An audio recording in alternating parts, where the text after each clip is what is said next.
नमस्कार दोस्तों, स्वागत है आप सभी का हमारे इस short and word YouTube channel पर। दोस्तों, मैंने यहाँ 80 शब्द प्रति मिनट की डिक्टेशन की सीरीज स्टार्ट की है।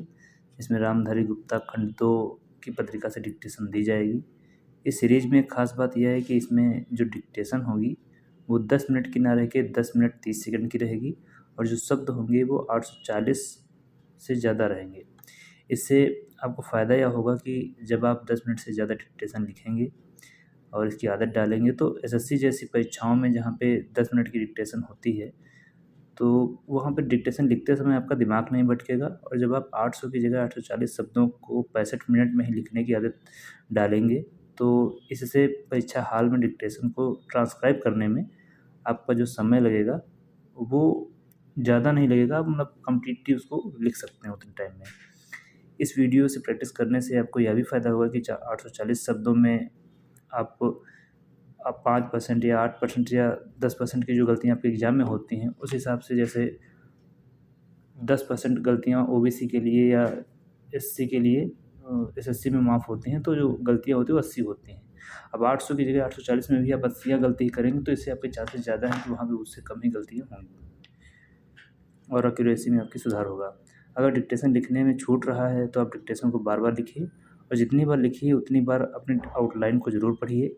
इससे आप अपने द्वारा बनाई गई आउटलाइन को बेहतर तरीके से जानेंगे और शॉर्टहैंड लिखने में यही बात सबसे ज़्यादा ज़रूरी है कि आपने जो लिखा है, आप पढ़ पा रहे हैं या नहीं।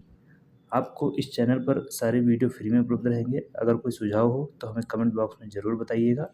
अगर डिक्टेशन अच्छी लगे तो वीडियो को लाइक और चैनल को सब्सक्राइब कर लीजिएगा और बेल आइकन को दबा लीजिएगा, जिससे आप हमारी नई वीडियोज़ का नोटिफिकेशन आप तक पहुंचता रहे। अब आप तैयार हो जाइए, आपकी डिक्टेशन स्टार्ट होने वाली है। 80 शब्द प्रति मिनट डिक्टेशन स्टार्ट होगी 5 सेकेंड बाद। स्टार्ट। महोदय, कुछ समय बाद जैसे ही समाचार पत्रों में बहुत से लोग काम करने लगे और प्रकाशन कार्य के लिए व्यवसाय यंत्रों की आवश्यकता पड़ी, इस कार्य ने उद्योग का रूप धारण किया। निःशुल्क प्रचार अथवा सेवा की भावना अब अव्यावहारिक जान पड़ी और प्रायः लुप्त हो गई। समाचार पत्र उद्योग का यह विकास संभवतः स्वाभाविक है और आधुनिक विचारधारा के अनुरूप है।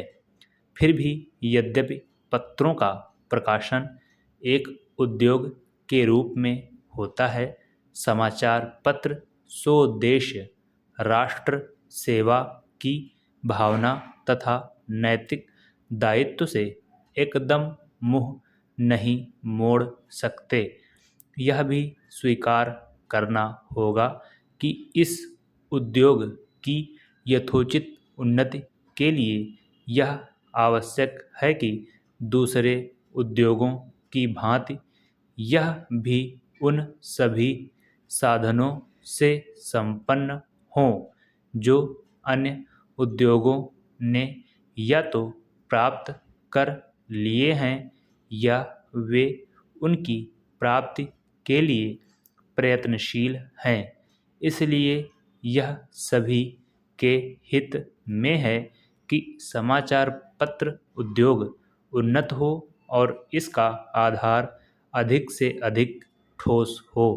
इधर कुछ वर्षों से हमारे देश के समाचार पत्रों में जागृति की लहर आई है। उद्योग की आवश्यकताओं, श्रमजीवी पत्रकारों की मांगों और पाठकों के हितों ने मिलकर ऐसी स्थिति पैदा कर दी कि समाचार पत्रों की दशा पर पुनर्विचार करना आवश्यक हो गया।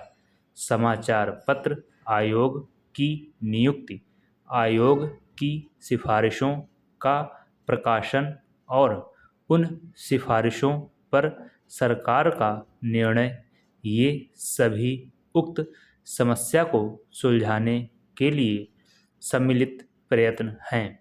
मैं आशा करता हूँ कि इन प्रयत्नों द्वारा समस्या का समाधान हो सकेगा, समाचार पत्र उन्नत होंगे और इस उद्योग में कार्य करने वाले सभी लोगों को संतुष्ट किया जा सकेगा। मैं जानता हूँ कि यह सब कहना सरल दिखाई देता है, किंतु व्यवहार में लाना बहुत कठिन होता है। परंतु मुझे सुशिक्षित श्रोताओं से यह कहने की आवश्यकता नहीं कि मानवीय गतिविधि के सभी क्षेत्रों में, चाहे वह राजनीति, उद्योग अथवा प्रशासन का क्षेत्र हो, विभिन्न हितों और विचारों में सहयोग की भावना से राष्ट्र तथा समाज के हितों को सामने रखकर सामंजस्य स्थापित करने का प्रयास आवश्यक है। मैं इतना निराशावादी नहीं कि मैं यह समझूं कि वे लोग जिनके सुझाव बड़ी बड़ी समस्याओं को सुलझाने में सहायक होते हैं, निजी समस्याओं का निपटारा करने में असफल रहेंगे।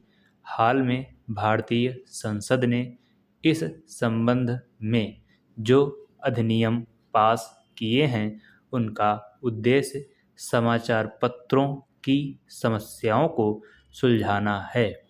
यह कहना अनावश्यक होता कि कोई भी अधिनियम, चाहे वह किसी भी क्षेत्र में सुधार के लिए लागू किया जाए, प्रभावपूर्ण रूप से तभी कार्यान्वित हो सकता है जब सभी संबद्ध दल उसे सहयोग की भावना से ही कार्य रूप दें। इन मामलों में अधिनियम के शब्दों का इतना महत्व नहीं जितना उनके पीछे निहित भावना का होता है।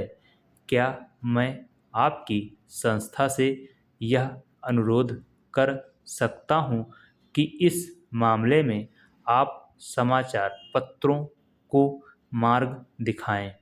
आपकी संस्था निश्चय ही प्रमुख तथा अत्यंत प्रभावशाली समाचार पत्रों की प्रतिनिधि संस्था है। प्रायः सभी बड़े समाचार पत्र आपके सदस्य हैं। आदरणीय साथियों, भारत में पंचायती राज की मान्यता सदियों से रही है।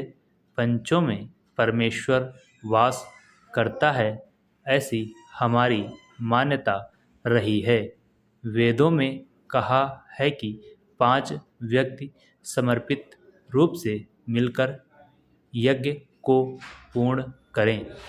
स्वर्गीय राष्ट्रपिता महात्मा गांधी जी की मान्यता थी कि भारत की आत्मा गांवों में बसती है।